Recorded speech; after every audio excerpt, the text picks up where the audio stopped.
Vega. From the National Fire Sprinkler Association, Steve Howard. The Acting Assistant Special Agent in Charge from ATF, Alcohol, Tobacco, and Firearms, Ryan Arnold. And from the State Department of Criminal Investigation, we have Administrator Jacob Jameson. So these folks are all here. They're working their tails off.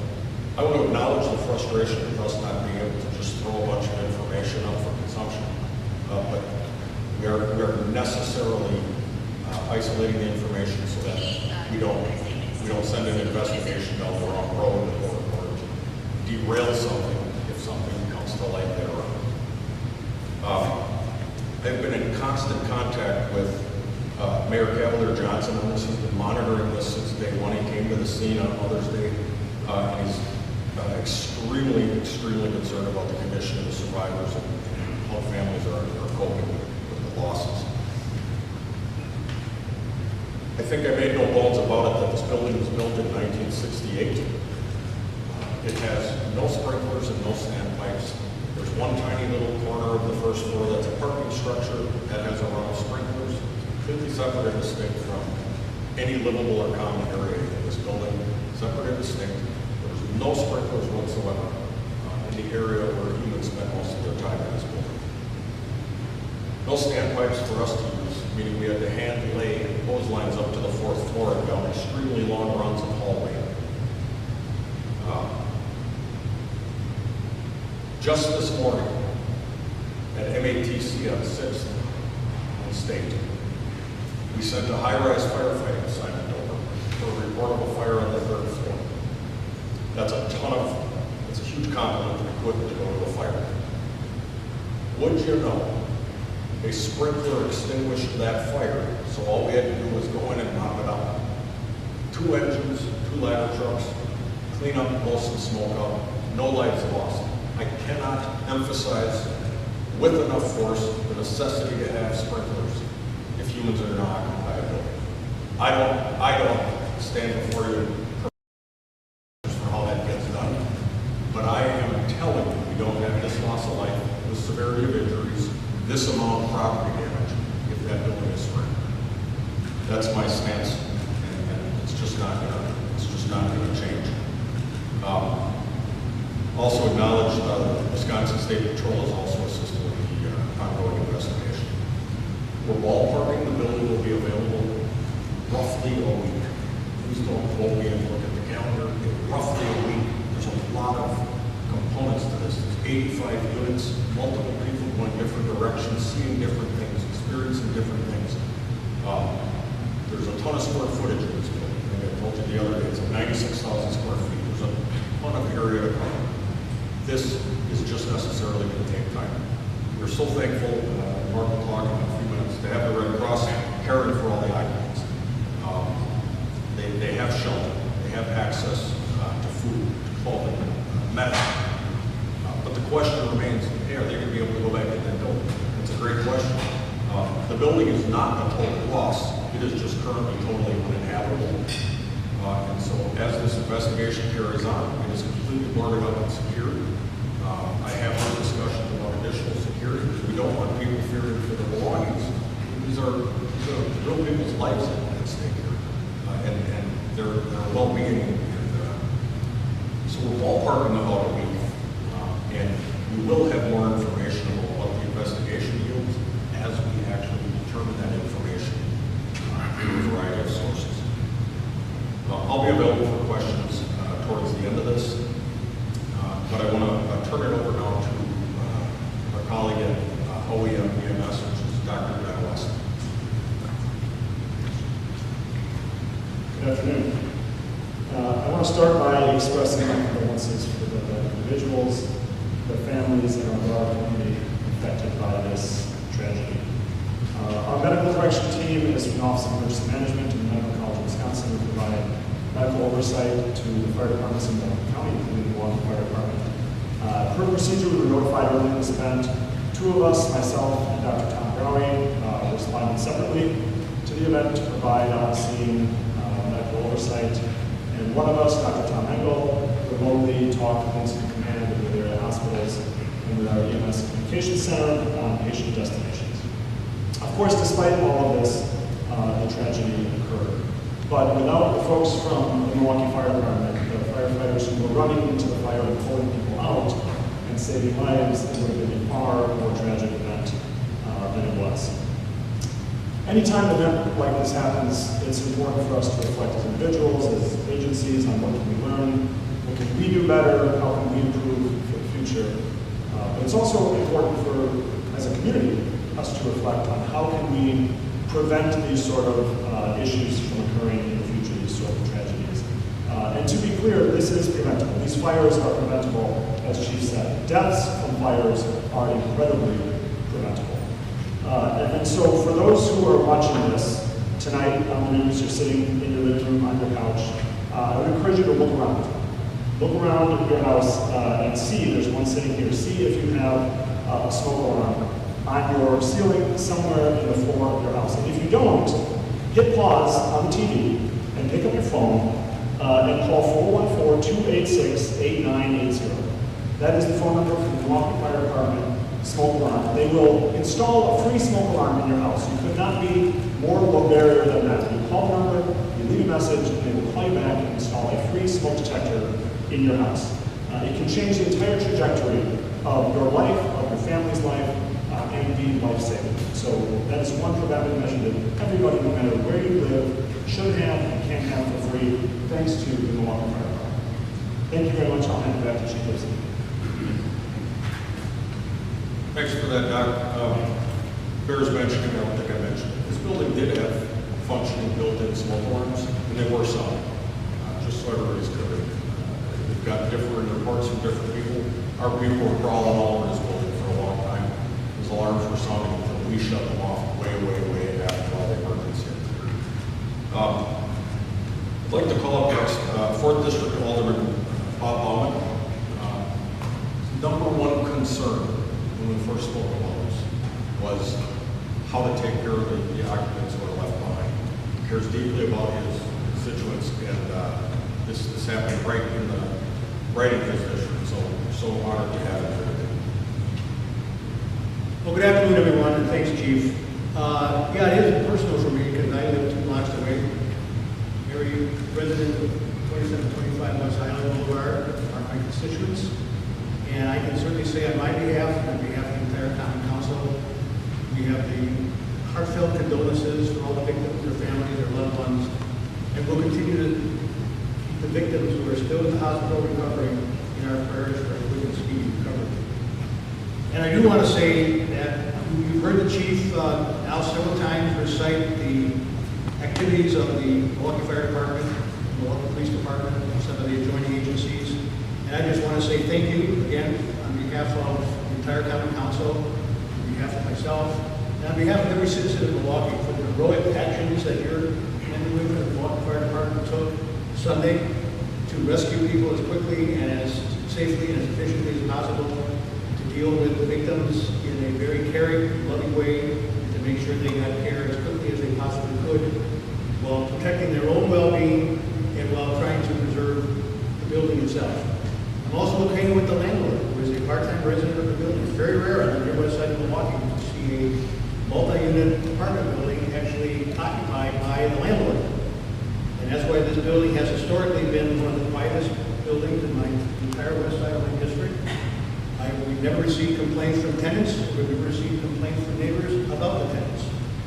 And even my own neighbors here in Concordia, when word went out that there was a major fire in 2725, they themselves mobilized and gathered together snacks, beverages, water, as best they could, and rushed over to the scene to try to provide whatever help they were able to do. So truly an act of neighborly love and kindness, and I respect those neighbors deeply for that.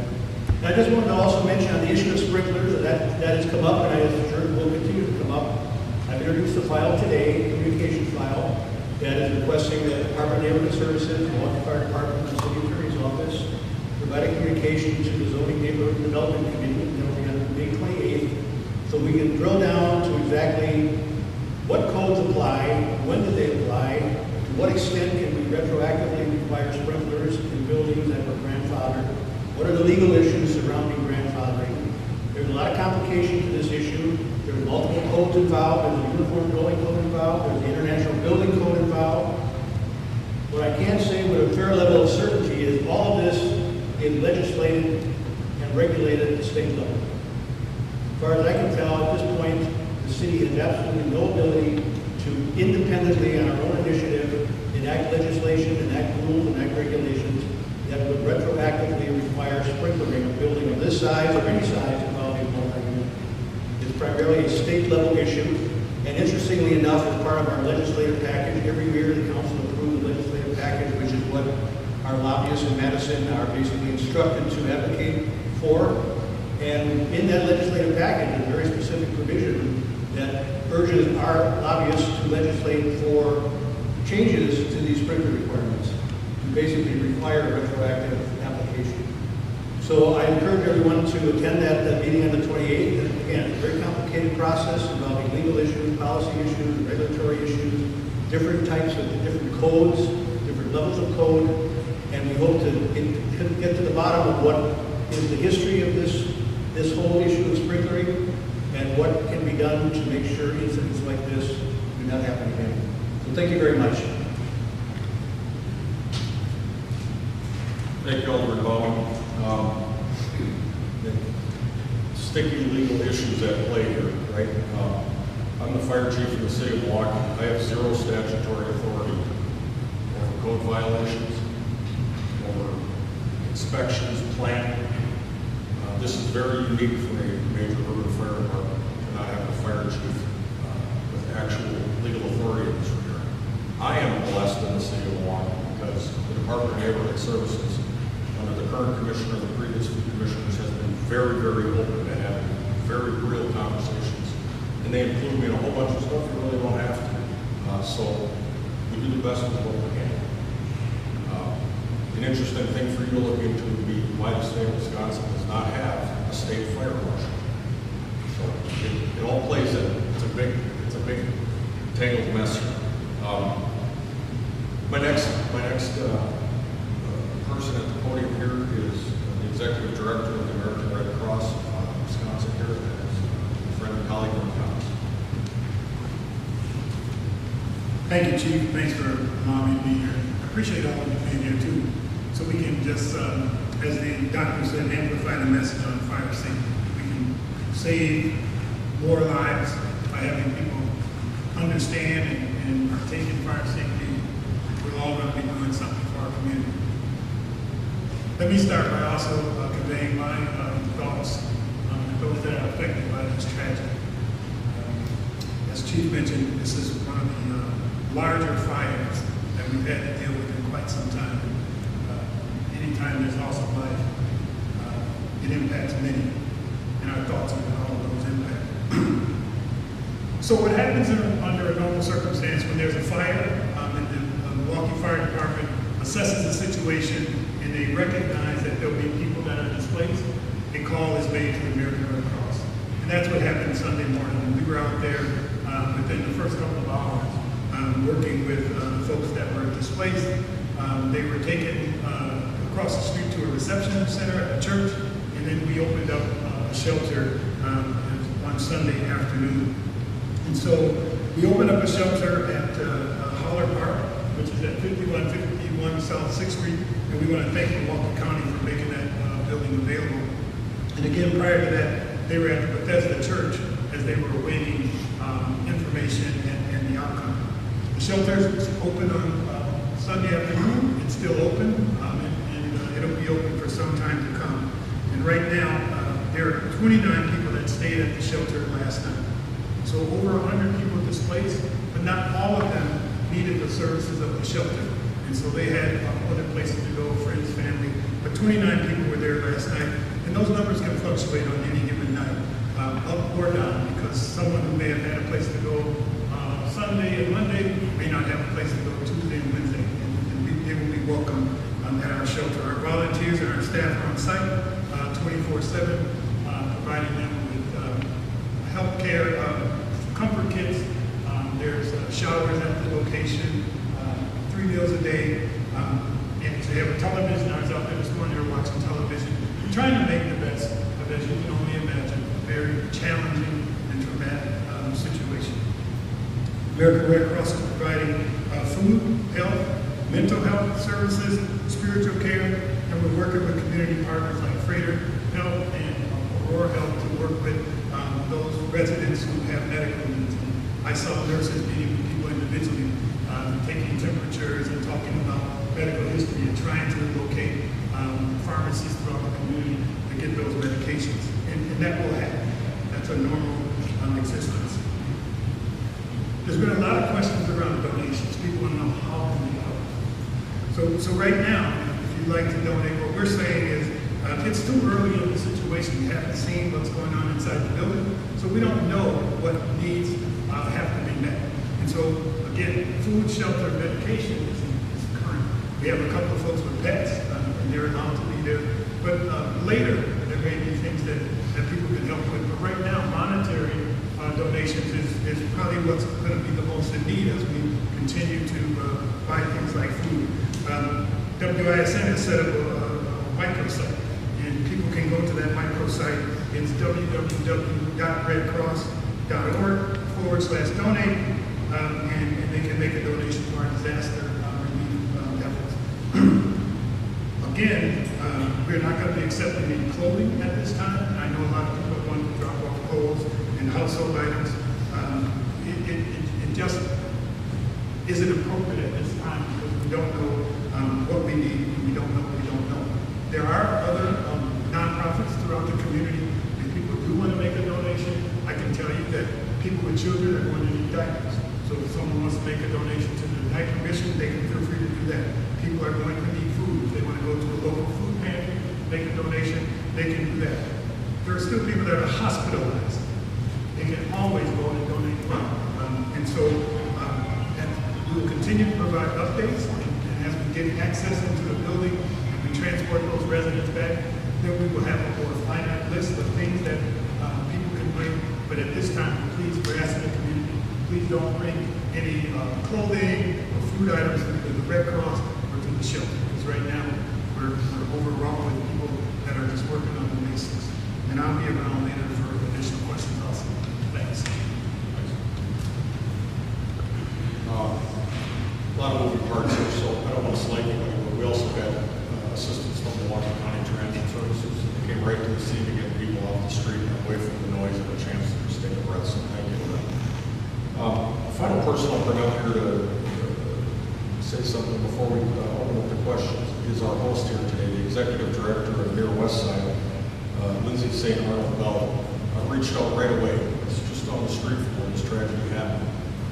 What can we do? How can we help? I lied. She's the second last person. But I said, listen, we need a space we can go that isn't out in the middle of the road, that isn't at a fire station. We need like a neutral spot that is all about dedication to the community. This was the spot. So thank you so much for opening your doors.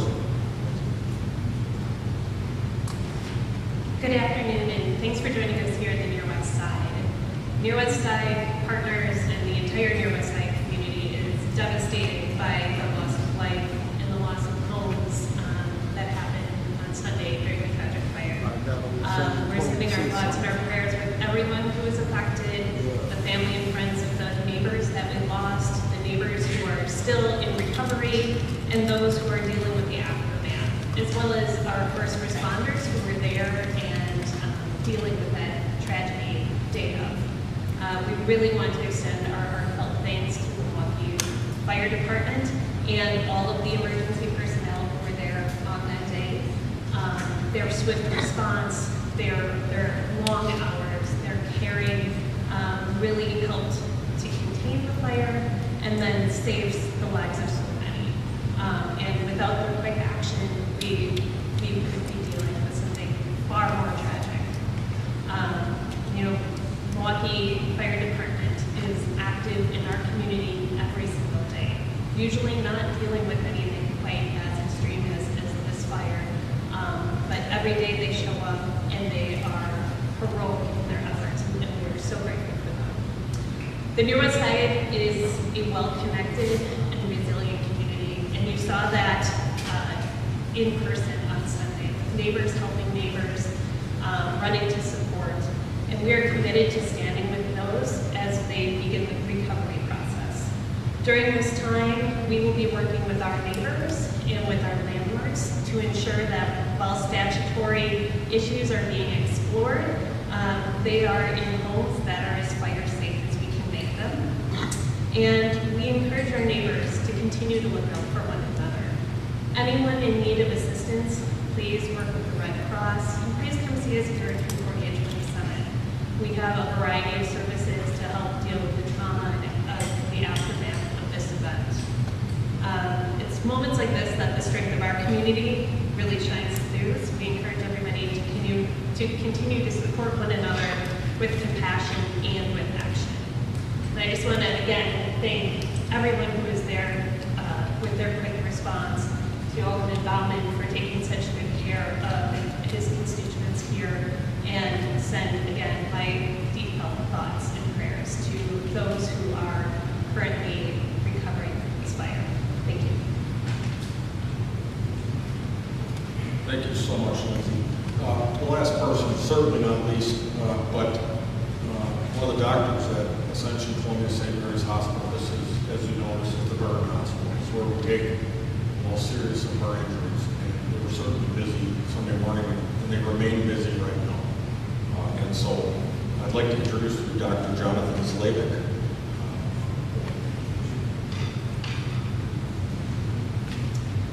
Hi, I'm Dr. John Slavik. I'm the Chief Medical Officer at Ascension Columbia St. Mary's Hospital in Milwaukee. 8 patients presented to our hospital on Sunday morning as a result of the fire. Some of these patients were treated for smoke inhalation, and some required care at the hospital's regional burn center. And our associates did an outstanding job caring for these patients. Though tragic, incidents such as Sunday's fire bring forth our hospital's full scope of capabilities and our associates' depth of knowledge, passion, and unique skills to deliver world-class care. The Regional Burn Center at Ascension Columbia St. Mary's Hospital in Milwaukee is one of only 2 regional burn centers in the state and has state-of-the-art resources and advanced treatment and caring for severe and life-threatening burns.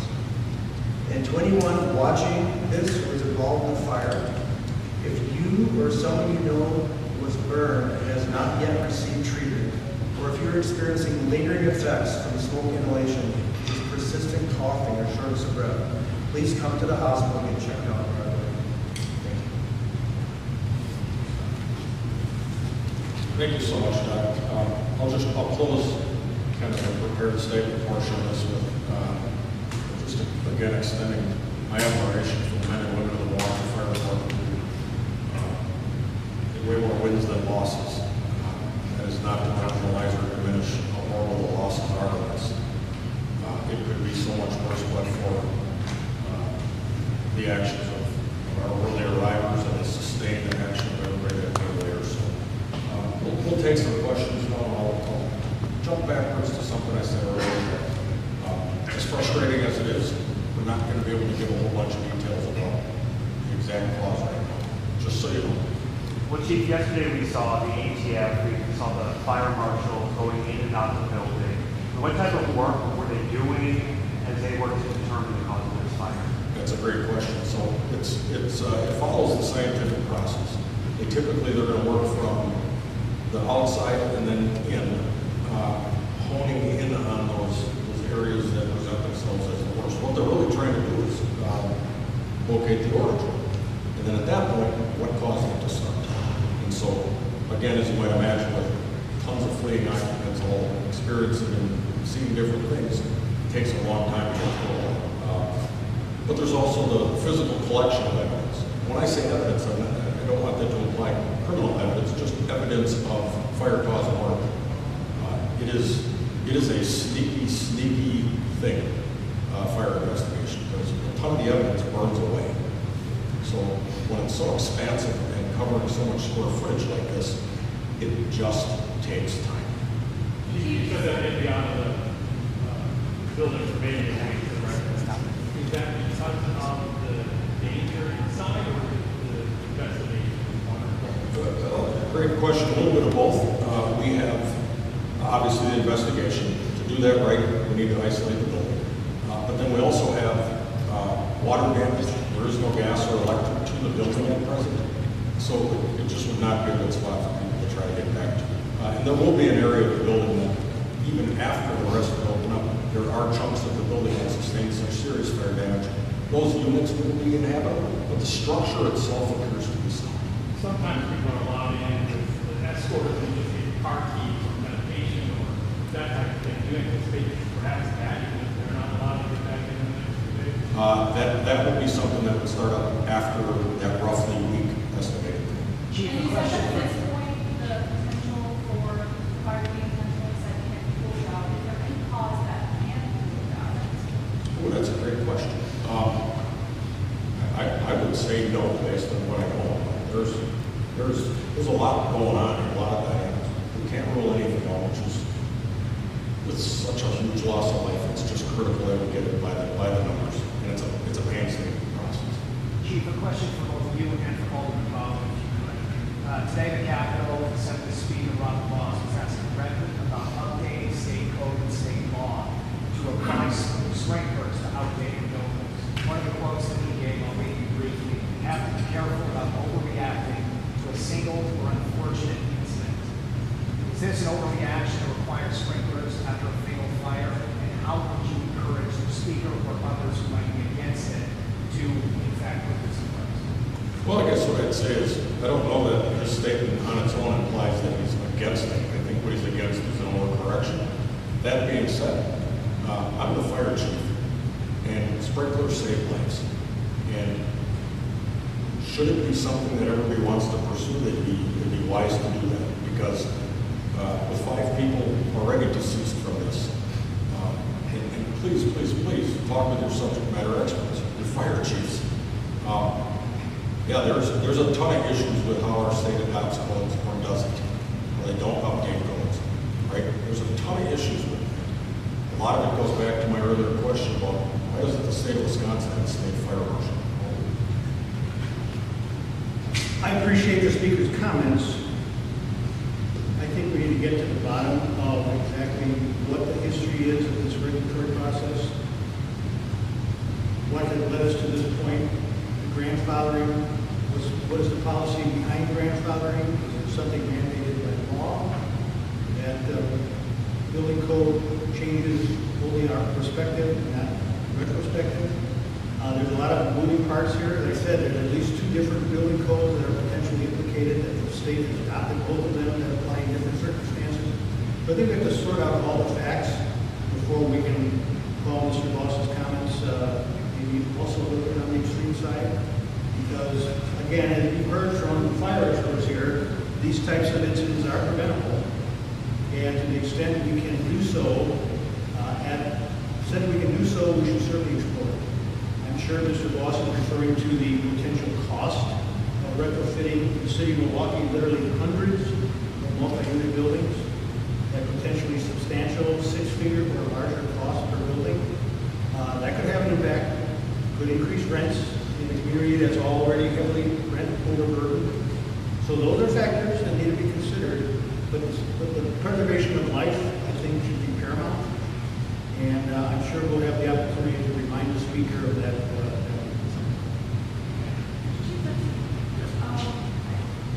From the landlord that cellar unit have been used, is that a reason why my price quickly? Can you confirm anything about the cellar? I can't. Even if we were operating on that suspicion, it's not something we can declare. We'd have to gather evidence, right now. We'd have to send it off to a lab to have it actually declared to be a cellar. It's not something we can just punch. I'd be interested to, and certainly investigators would be interested to understand why that is the belief, because we want all the information. Did you know about this grandfather law, and did you have any opinion about it prior to this? Was this kind of like the worst fear that you suspected if you did know about this? Yeah, so I think I know where you're coming from with your question. And the Wisconsin State Fire Chiefs Association, the National Fire Sprinkler Association, the International Association of Fire Chiefs, the Metro Fire Chiefs, the IAFF, have been leaning on people in our state and around this country to get moving on sprinklers. Let me tell you what that's gotten us. What it's gotten us is, we'll go back about 11, 12 years ago, the law overnight changes, the code overnight is reinterpreted so that if you're building an apartment building, it doesn't have to have sprinklers unless it exceeds 20 units. That was a change from 3 units. We went up to Madison and exploded, no pun intended. That's wildly irresponsible. And we just, in the past probably 2 years, 1.5, 2 years, got to change it back so that if it's more than 3 units, it must be sprinkled. It's all wrapped up in the grandfather clause. It's all wrapped up in the general concept of sprinklers. So yes, I was aware of it beforehand, and yes, we've been fighting as strenuously as we possibly can to get this correct. That 1-year-old baby, burn injuries, smoke injuries, can you let us know how that 1-year-old is doing? I have absolutely no idea who released ages or names. It wasn't us, and we can't comment on specifics. What about for either of the doctors, maybe the status of the others? We talked about no update. Is there potential that there could be a greater loss of life at this point?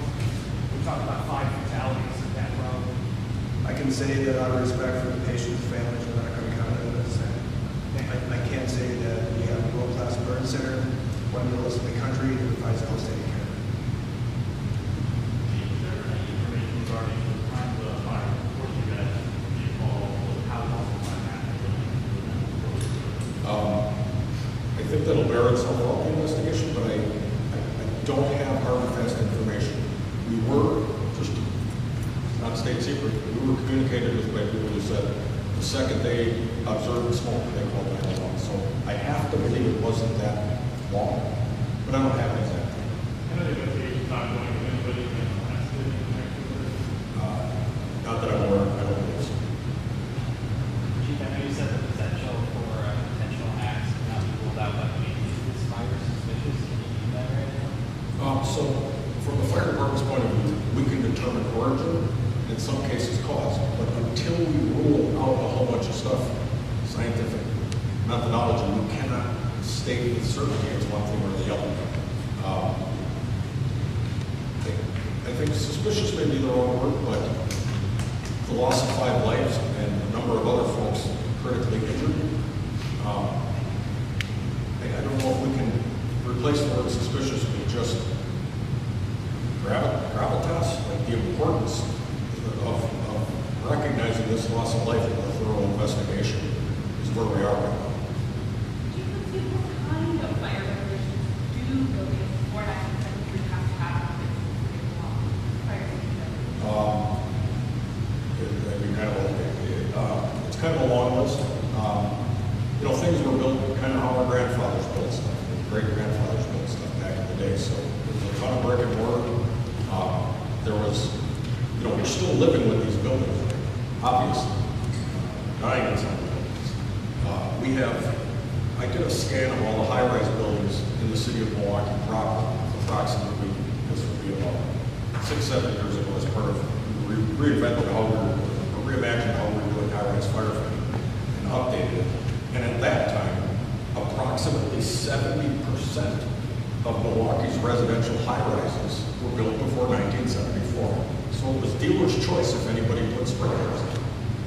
And we've had 2 fails right off Brady Street, that high-rise buildings in the past 2 years, unsprinkled. So, we learn and we evolve, right? And that's a huge part of how we evolve in the fire service and fire codes is, sadly, it's based on learning from things that really didn't work real well. And I think we've learned an awful lot since 1974. I can't say it enough, sprinklers save lives. This is perhaps a question for the city of Phoenix, but at this point, do you have an exact number of how many buildings are part of that grandfather clause where they do not have sprinklers at this point? So we're seeking the same information probably for the same reasons. In the database, it would be a relatively simple pivot table or whatever you want to say to pull that information out. I don't have numbers for you right now. Commissioner, go ahead. Good afternoon. Commissioner for the Department of Neighborhood Services, Chief of Building Inspection. I Right now, we are assessing how many of those buildings, we call them actually existing non-conforming conditions. We try not to use the grandfather word, so I just wanted to kind of give you a heads up of what we're doing. So I have some bullet points that I will be able to share about what are building codes, what are the requirements, and where we're standing right now. In regards to your question, we are currently right now analyzing how many of those buildings are out there right now, and we look forward to the ZMB and communication file that we'll be having in May 28 with all that information. So the Department of Neighborhood Services offers its deepest condolences to the families and friends to those who tragically lost their lives in the fire, as well as all the individuals injured and displaced. DNS has received questions regarding the code compliance of the building. To remove confusion on code enforcement of this property, here are a few bullet points for this subject. As an agent of the State of Wisconsin Department of Safety and Professional Services, the Department of Neighborhood Services conduct plan reviews, permit issuance, and building code inspections in the city of Milwaukee. Existing buildings like 2725 West Highland Boulevard are inspected by DNS for compliance with fire codes and building safety codes in a yearly manner.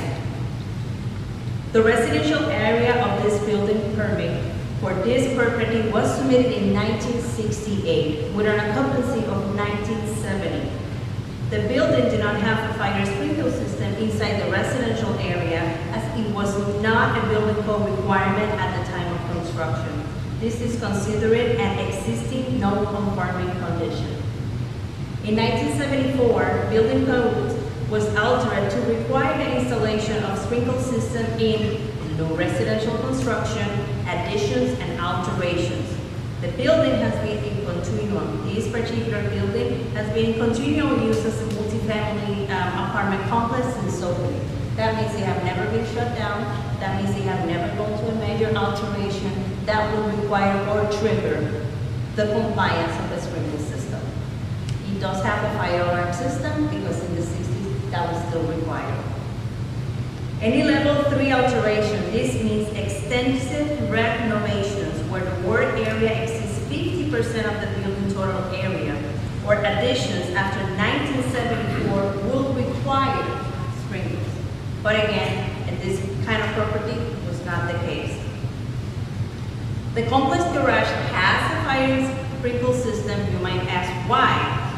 Because in the 60s, anything that will have storage of flammables and potentially other kind of storages that will be a high risk of fire required the fire sprinkler system. So that's why the discrepancy or the misunderstanding of why the garage and not the residential area. So I hope that this is clarifying a little bit of the questions that have been arising before. In regards to the annual inspections, DNS conducted all the annual inspections for 2025, and we observed no violations in this building whatsoever. So far, all our records show that there was no violations related to life safety inspections or fire safety conditions. Yesterday we conducted an initial condemnation case. The inspectors will complete the inspection once NPD allowed us to entry after the completion of the investigation. The City of Milwaukee Building Codes governing the sprinkles is determined by the State of Wisconsin, which currently adopts the International Code Council Building Codes. We are right now in the 2015 code. Questions regarding this legislatively or code changes need to be worked through the Wisconsin State Legislature and the Department of Safety and Professional Services bodies. With an active investigation at this property, DNS cannot answer any further questions, but I'm hoping that at minimum is clarifying the conditions and the requirements of fire alarm and sprinkler systems in this building. Thank you.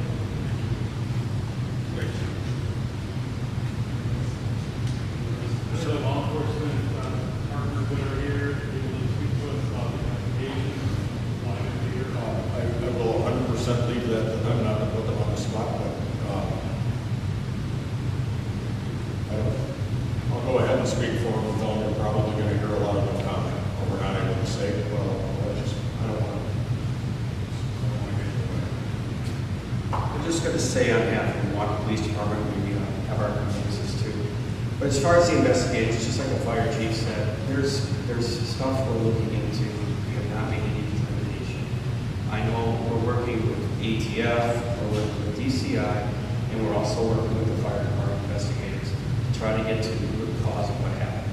So, there'll be more updates later on. Is that standard for them to be involved in this because of the loss of life? Is there anything ready to evacuate the I would look at it as just standard. This is a major event, like the fire chief mentioned. This is not something that's happened, so we're just looking at that. We've got all the people, we've got experts that are on this. I know for a fact that the detectives and ATF and DCI people involved in this are people that have worked extensively on this type of investigation and they're ready to go ahead, along with the fire department.